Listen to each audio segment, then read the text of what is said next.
Well, Max, two big wins to kind of earn your way back here, man. Not asking for any gifts, but making your way back here. What's the feel like? Kind of putting in that work and getting back to this spot. I feel great. I feel good. I mean, I've been saying it. Every fight we go in is 0-0. Every fight we attack like it's my first fight and my last fight. And I carry myself like a champion. It's not a champion mindset. It's a champion responsibility. And that's what we do. 10 rounds with a guy, does that make preparation for this fight easier or more difficult? I had 10 rounds with a guy. If you watch from the first to the second fight, two different fighters, and from the second to this fight is going to be different fighters again. But I feel good. I feel great. I feel on. I got to spend 15 minutes with this guy, 10 rounds with this guy. I've been saying it all week, man. He has to be blessed if we go above 3. I can't wait. You've been in nothing but big fights for years now, right? But the circumstances around this one, the trilogy, kind of what's at stake. Does this feel like a different moment for you, or a more important moment than maybe some of your other fights? This legacy is a legacy fight, 100%. As you said, you guys all know what pound for pound ranking he is. You guys know what pound for pound ranking I am, and we're on the higher end of the pound for pound ranks, and these don't happen in the past decade, it did only once come to mind, and that's DC and Jones. So this is a legacy fight. This is huge in every way.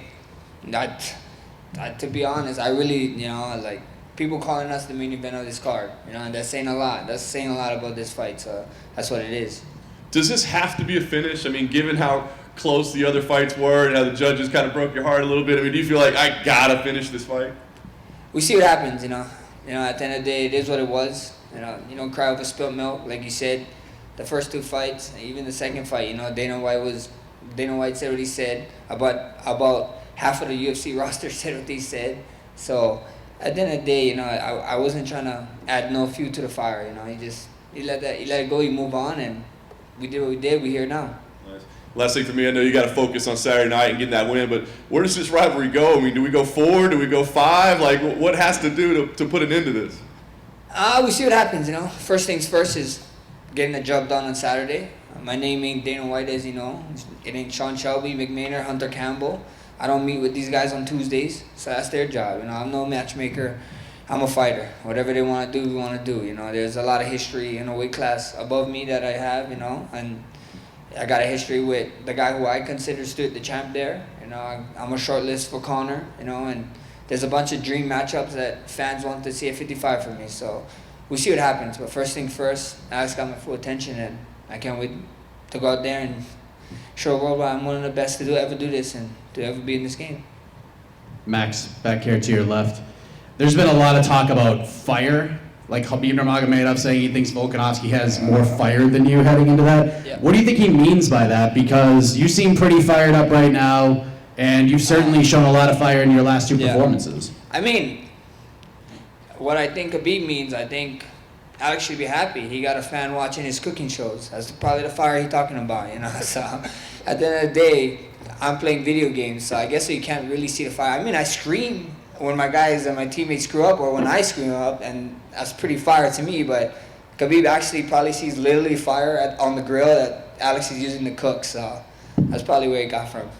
Personally, I feel that your second fight with Alex is one of the most criminally underrated fights of all time. Just what you were able to learn from the first fight, what he was able to learn from the first fight, and vice versa. I know you like to separate yourself from the sport a little bit, but have you gone back recently and watched that second fight? And if so, what stands out to you about it? Not recently, but I did watch it. I sat with my team and we watched it together, and we just broke down. It was 2 different guys, and you saw 2 guys in there grow from the first fight, and then you saw 2 guys in there grow during the fight, which is pretty good. When you're at this level, at this high level, that's what you got to do to separate yourself from the pack. Last thing for me, and this might be the most important question of all, where are we at with the floral shorts? Are we making any headway on that? With the floral shorts, I checked in yesterday. I didn't have no floral shorts, but don't worry, guys. I got all you guys. ShopMaxHolloway.com. We have our own floral shorts that we dropped. I better see all you guys in them. Max, just a couple here. Keep your hand nice and high. You're a very relaxed person, but going into that Calvin Kattar fight, you were literally yelling at not just him, but everyone cage side that you were the best boxer. It was a different kind of energy I felt than like the Brian Ortega fight where you put up his gloves and teach him how to box. How much emotion were you carrying into that fight from the second Volkanovski fight? None, zero. Okay. I mean, all that emotion was from that fight. You're only as good as your last fight. A lot of people forgot about it. Like, you only get judged off your last fight. So, it is what it is. Kattar was new blood. He was older than me. He's calling me a freshman. You know what I mean? He said, people was told him that he was the best boxer in UFC. And there's level to this game, and I wanted to show it, and I went out there and I did. And I believe with the Kattar fight, I think so we had some fans. We had some fans in attendance, so that fired me up a little bit, So you think I was screaming then, wait Saturday night. This is the 9th island. A bunch of Hawaiians it's gonna be a Hawaiian pro crowd in there. It's gonna be insane. I would be surprised if people stay after my fight for that main event, because it's gonna be so pro Hawaiian. It's gonna be ridiculous. What's the biggest difference between the Holloway now versus the first or the second Volkanovski fight? I'd whoop both of their asses, like plain and simple. You get better. You need to get better in this game. If you stay the same, you do the same stuff, then you're not gonna grow in anything you do. Even what you guys do. So I'm way better. I feel better. I feel great. I look great. I just can't wait to go out there and do it. Last thing, and I'll let you go here. Since you brought it up, I am also a screamer when I game. How would your wife describe you when you're playing video games? Oh, she, a nutcase probably. She hears me. She hears me to the walls. I'm pounding my feet. I'm on the second floor of the house. I'm pounding my feet and screaming. So it's good fun. I'm a competitive man, and I just want to win. So when I don't win or something, or I do a stupid play, I'm like screaming at myself. Max, over here to your left, right here. A lot of fans are saying that whoever wins this fight will determine who the greatest featherweight of all time is. Do you also see it that way? Not at all. Not at all. A lot of fans, a lot of people is saying it, and do we forget the man Jose Aldo? The man got 8 title fights. I got 8 title wins actually. I have 5 title wins, and until somebody can beat his records as a champion, with the 8 title wins, then they can consider themselves the GOAT in featherweight, So I got 5 to be here against Alex to get my 6th title win. That's just a cherry on top, man. With fans and everything, it's gonna be amazing. And Josh Emmett says that he deserves the next title shot. He says that he's the #1 contender. He'll be their cage side. Do you also see him as a #1 contender to fight the winner of this one? Like I said, man, I ain't a matchmaker. I do what he do. He can say whatever he want to say, believe what he want to say. I mean, at the end of the day, Dana White, UFC, that's all their job to worry about. And all I got to worry about is one guy, Saturday night. That's Alex, and that's my full focus. Max over Max here. right here. Right here, Max. To the back. Just one. You're also being honored this week with the Hall of Fame, with the Forrest Griffin Award. I mean, Yes, obviously every fighter I think wants to get in there for their fights and for their work inside the cage. But what does it mean to you to get this particular award? And also, will you be at the ceremony on Thursday? That award means a lot. It means a lot to me. Being able to give back to people, to show. That's what this life is about.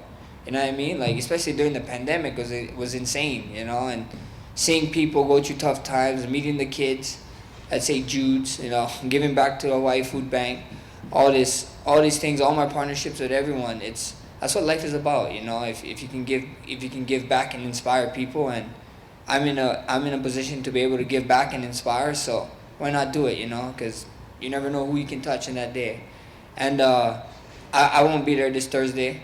I'll be doing some other things, You guys can see me a little bit lighter on Friday morning, so I won't be there. But tune in for it. It's gonna be a great show. Thank you. Max over here. In that Brian Ortega fight that Volkanovski had, he had that really tight submission hold late in the fight. Did you think Volkanovski was done at that point? And were you surprised to see him get out of it? I mean, I didn't watch it live. I saw the highlights, I saw the tape, and looked pretty deep, looked pretty tight, and I mean, that's just a champion mentality, you know, champion mentality, and you know, kudos to him, you know. So it looked pretty cool. And speaking of Ortega, he's fighting in a few weeks against Yair Rodriguez. You fought both fighters. Who do you favor in that fight? How do you think that fight plays out? I always see what happens. Yair's a dog, man. A lot of people sleep on Yair. Yeah, he's really good. He's really good at mixing up and figuring things out. So, I mean, you look at my last fight with him. Was a great fight actually, and not only our division and all of the UFC, I think. So, I think he's an amazing fighter. I think Brian is amazing. I think it'd be an action-packed fight, and made a better man win. And someone you almost fought, Khabib Nurmagomedov, is going into the Hall of Fame. Where do you rank him on the greatest of all time list from your perspective? Because obviously he never lost, but maybe didn't have the title defenses as some of the other names. I mean, I don't know. You know, that's not my job to rank. And congrats to Khabib, you know, being in the Hall of Fame. And I don't know the rankings. You know, like I have favorite fighters. You know, and GSP and Anderson Silva is like 1 and 2. You know, so they're like right there. So. After that, I couldn't tell you. Thanks. Max, right here. Just curious off the back of your comments about Aldo still being the GOAT. I guess maybe the contrarian could say he came into the UFC and was the title holder right away. You had to put together a 10-fight winning streak just to get an interim title fight, and you beat a lot of the guys he defended his title against. So do you not think that does more for your resume, even though the wins are there, but maybe not the title defenses? I mean, it's cool. You know, I got the wins, but the title defenses is the title defenses. That is the actual record. You know what I mean? He got 8 title wins. I got 5. Like I said, we're not that far behind him. So hopefully I can catch him. You know, we see what happens. But he's the GOAT, bro. You can't take it away. Just because he got gifted it because he came from another event that UFC bought out, and he was the champion. You know, it wasn't like a gift. Like, he's like, bro, you're the champion. I'm pretty sure if they told him, hey, you got to fight for the belt, he'd be like, I'll fight for the belt. I don't give a... That's just the kind of guy Aldo is. You know, he's a stand-up guy, hard worker, hard fighter, and the GOAT. And just your thoughts on receiving that USADA jacket and kind of what the importance of representing yourself as a clean athlete means. I mean, it means a lot. You know, it means a lot. It means a lot getting the 50. I want to get the 100 times. And it just means a lot, you know. Being clean in the sport is tough, you know, especially in this one, especially in this sport where how much mental and physical training you need to go through. So it's just amazing to do it, you know. And I'm glad I'm doing my part in the sport, you know, clean sport, better sport, and having fun.